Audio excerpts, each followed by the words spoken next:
Behind palace walls, documents bearing King Charles's signature have emerged.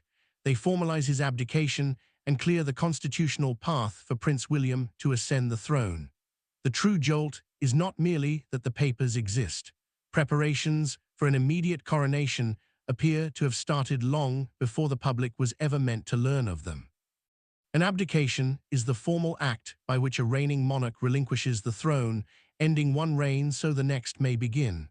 These were not theoretical succession plans drafted for a distant emergency. The papers carried the king's own signature. The moment they leaked, every carefully protected timetable inside the palace was exposed. Charles sat alone with the final pages. He did not summon an aide or offer any explanation. He simply set the pen beside the document and remained silent, fully aware that the role he had waited decades to inherit was the very role he had chosen to surrender. The decision was constitutional. The cost was intensely personal. William soon received confirmation that the documents were genuine. A coronation is the ceremony in which a new sovereign is formally crowned and publicly dedicated to the role. Yet the leaked timetable suggested something more urgent. Preparations around him were already accelerating.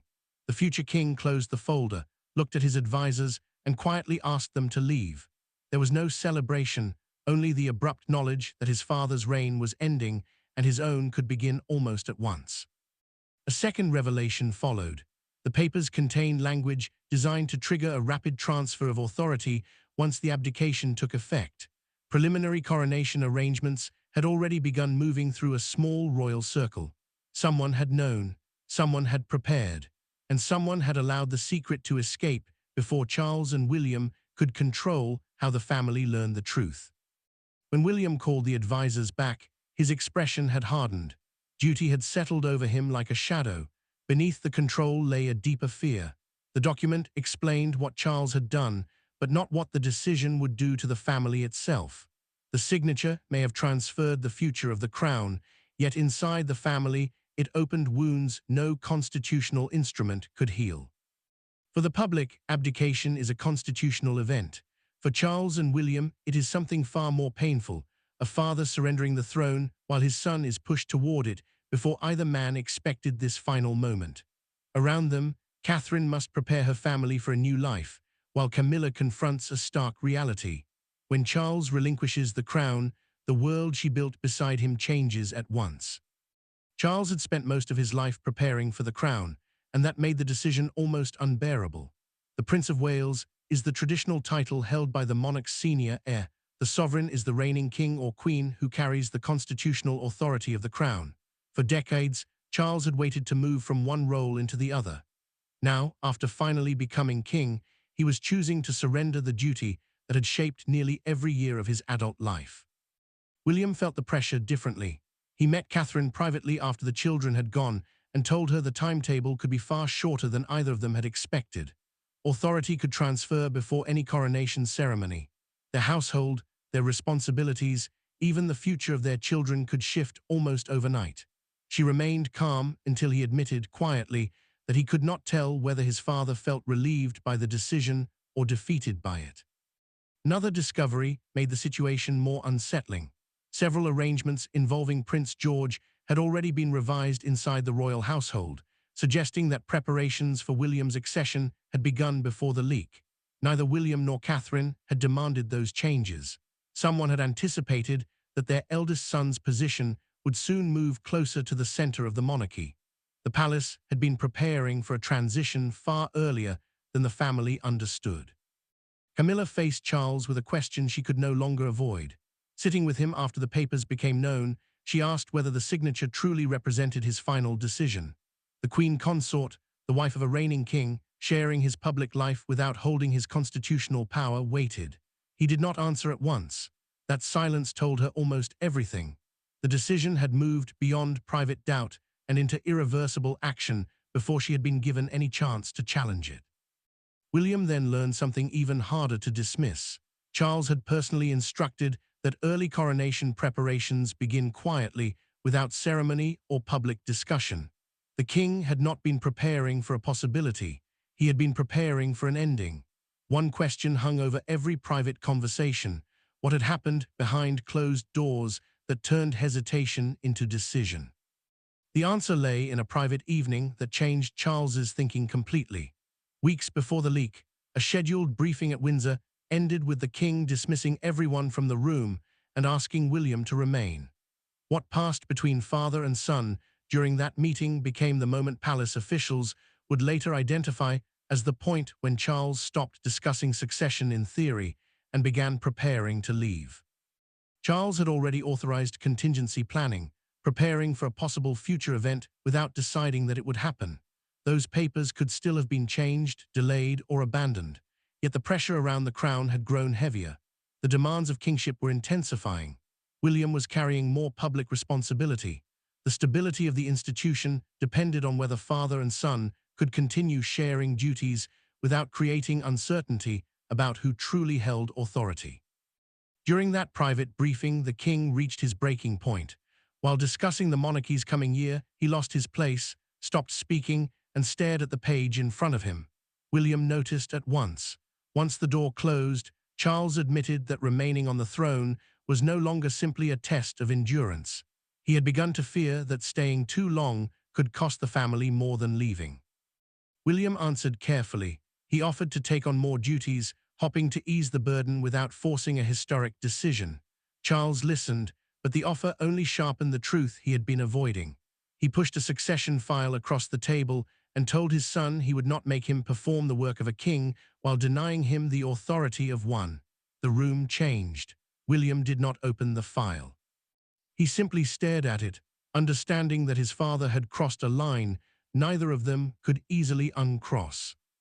Within 24 hours, the monarch ordered the abdication instrument, the formal legal document used to give up the throne, prepared in final form instead of remaining a draft.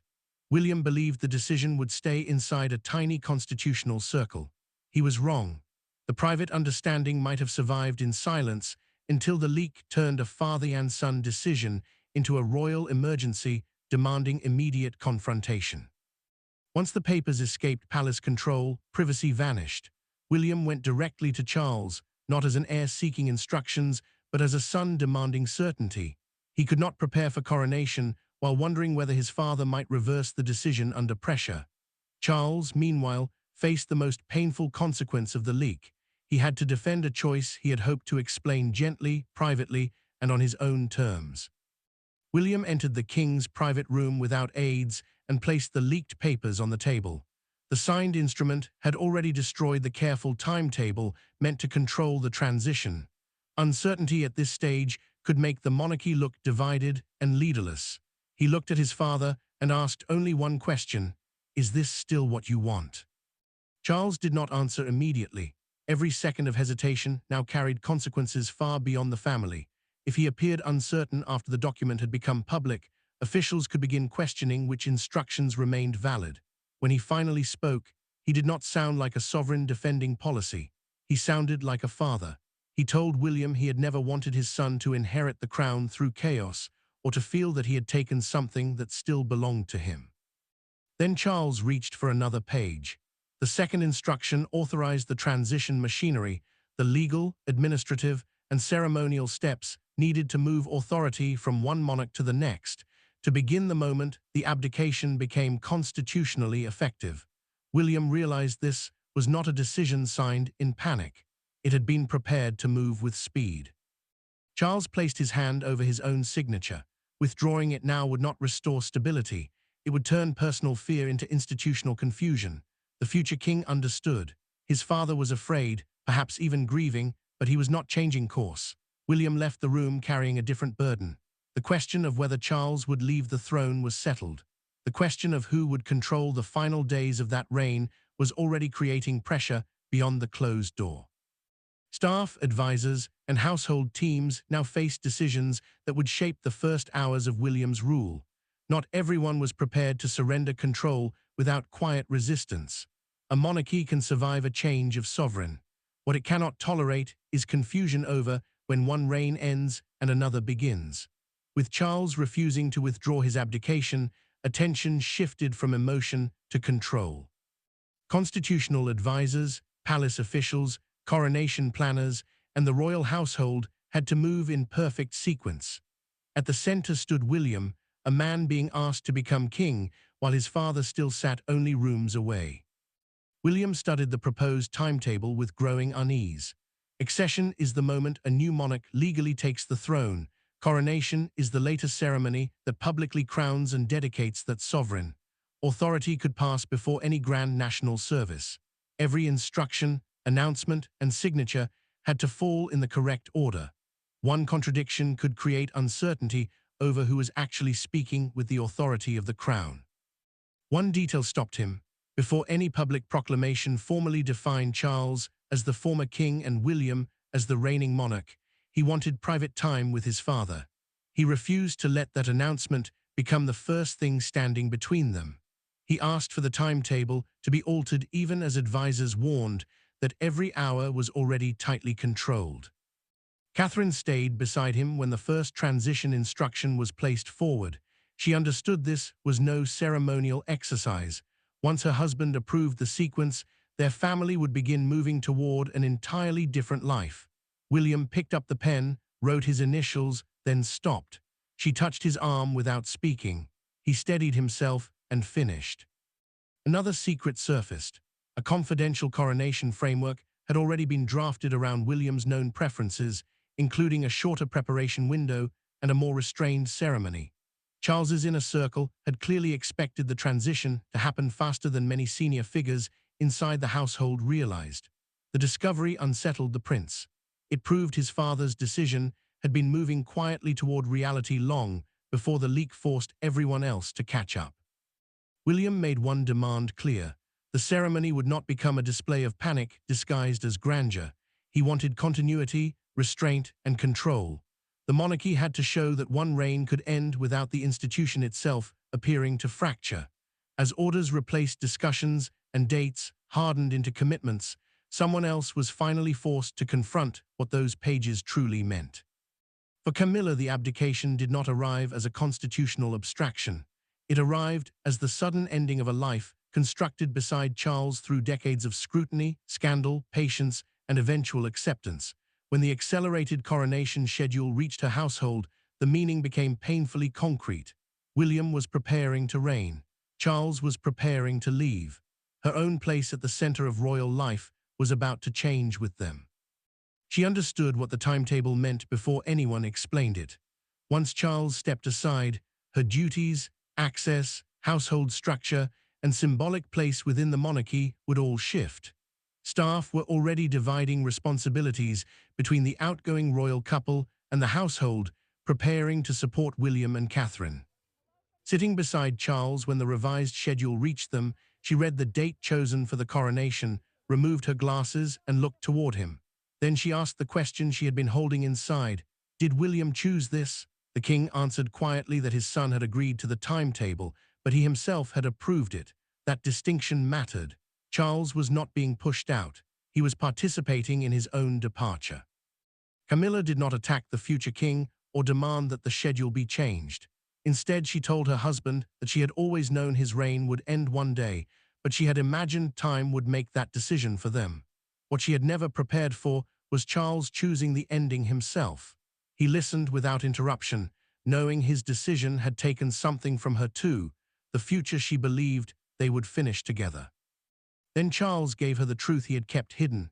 He had deliberately left her outside the final signing meeting because he feared her concern for him might persuade him to delay. The admission wounded her more than the timetable, yet Camilla did not turn that hurt into resistance. She instructed her household to cooperate fully with William's transition and refused to become the cause of a succession struggle. That choice changed everything.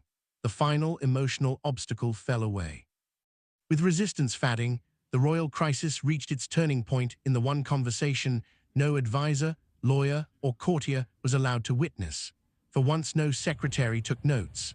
No constitutional advisor waited outside with a folder.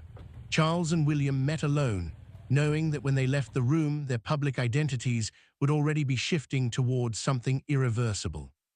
The crown had dominated their relationship for William's entire life, first as destiny, then as reality.